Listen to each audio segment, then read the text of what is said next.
बात करते हैं पीएच के बारे में। और मिट्टी में पीएच की मात्रा बढ़ने पर अंदर सोल्ट की मात्रा बढ़ती है। जहां सोल्ट बढ़ते हैं वहां क्या होता है, एल्कलाइड, क्योंकि एल्कलाइड मतलब क्या होता है, सोल्ट कंसंट्रेशन बढ़ गई। तो मिट्टी में क्या बढ़ गई, एल्कलाइड होगी, क्योंकि मिट्टी के अंदर सोल्ट कंसंट्रेशन बढ़ गई तो पेड़ पौधे तो खराब हो ही जाएंगे। भी उनको ज्यादा नाइट्रोजन मिलेगी, ज्यादा कार्बन डाइऑक्साइड मिलेगी तो वो खराब हो जाएंगे। तो जहां ज्यादा एल्कलाइड बनेगा वहां ज्यादा क्या बन जाएगा, सोल्ट बन जाएगा। क्या बनेगा, सोल्ट बनेगा। जिससे क्या होगा, बहुत ज्यादा बेसिसिटी बढ़ जाएगी, जिससे पौधों की लाइफ स्पेन कम हो जाएगी। क्योंकि हर जीव का अपना एक इन्वायरमेंट होता है। अगर उस इन्वायरमेंट में प्लांट को अलग कर दोगे तो सिंपल बेसिक सिटी में प्लांट सर्वाइव नहीं कर पाएगा। तो एल्कलाइड सोर्स होने पे मिट्टी में पीएच की मात्रा बढ़ने पे प्लांट की डेथ हो जाएगी। ठीक है। पाचन तंत्र में पीएच की मात्रा बढ़ने पर दर्द होता है पेट में। क्यों, क्योंकि सिंपल सी बात है, इस कंडीशन कहते हैं तो एंटासिड। एग्जाम्पल देते हैं इसका, एंटासिड।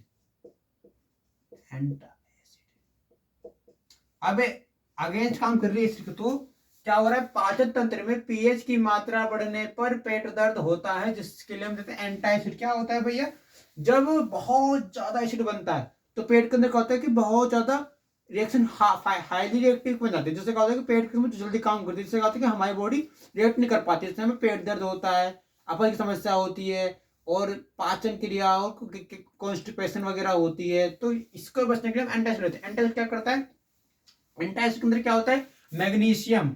सिंपल आप पढ़ा होगा, जो भी आपको टेबलेट दी जाती है एंटासिड की, उसके पास क्या करता है, मैग्नीशियम सबसे पहला होता है। क्योंकि मैग्नीशियम क्या कर रहा है, मिल्क ऑफ मैग्नीशियम।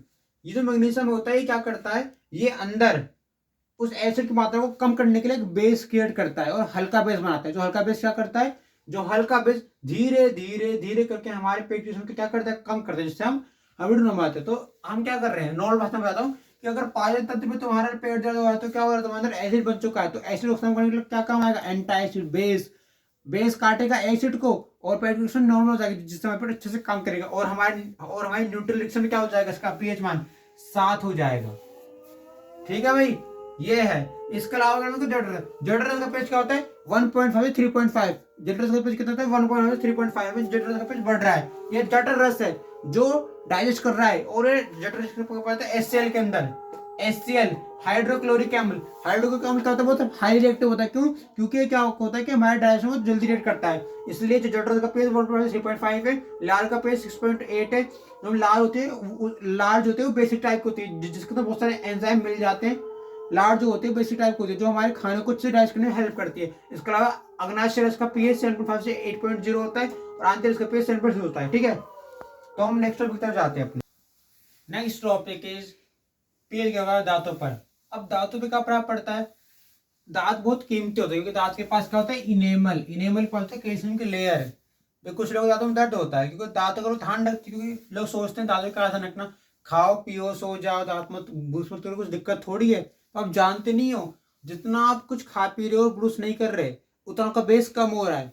अगर दांतों का बेस कम होगा तो एसिड बढ़ेगा, तो एसिड बढ़ने से कैल्शियम कम होगा, और कैल्शियम कम होगा तो क्या होगा, दांतों में खून निकलेगा, ब्लड होगा। क्यों, क्योंकि दांतों में क्या बढ़ेगा, बैक्टीरिया बढ़ जाएगा। तो क्या होता है, दांतों में पीएच का पीएच 5.5 से कम होने पर क्या होता है, कैल्शियम कम होता है। क्यों, क्योंकि इसके अंदर एसिड बढ़ गया।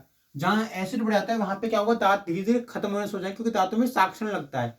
और मैं बताता है साक्षण तो जंग लगना। लोहे को जंग कब लगता है, जब लोहे का ध्यान रखते हो। लोहे को आप छोड़ दो एक महीने तक, कुछ ध्यान ना दो और वो जंग लगते जा रहा है तो वो खत्म हो जाएगा। उसी तरह दांतों का अगर आपने नहीं बजाया तो दांतों पे क्या लगता है, जंग लग जाएगा। और इसमें क्या होता है, साक्षरण मतलब जंग लगना। ठीक है। अब क्या होता है, पशु पौधों में क्या प्रभाव पड़ता है, अगर पशु पौधों में पीएच ज्यादा कम होगा तो क्या होगा, पशु में पीएच ज्यादा कम हुआ तो क्या होगा, पहले पढ़ लेते हैं। पौधों में मैं मिट्टी वाला प्रभाव पड़ता है। तो मिट्टी पे ज्यादा होगा, सॉल्ट ज्यादा होगा तो क्या होगा, मिट्टी खराब हो गई।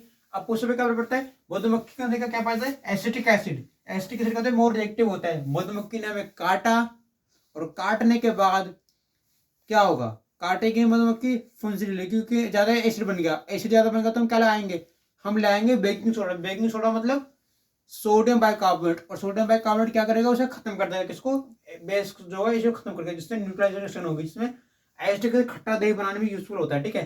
इस तरह से कुछ चीजें बताई गई, तो दांतों का ध्यान रखें और इस बातों को समझें और इन पे अप्लाई करें। ठीक है। सो आज के लिए इतना ही, मिलते हैं नेक्स्ट वीडियो में, जिसमें हम बताएंगे आपको किसके बारे में, क्षार के पीएच के बारे में, और क्वेश्चन कराएंगे कि अगर NaOH में NaOH 10 है और HCl 8 है और NaOH 20 है तो HCl कितना होगा 12, क्योंकि बीच में 8 कम हो जाता है। तो ये बताएंगे, क्वेश्चन कराएंगे। तो आज का टॉपिक करते हैं खत्म। ठीक है, तो मिलते हैं नेक्स्ट वीडियो में।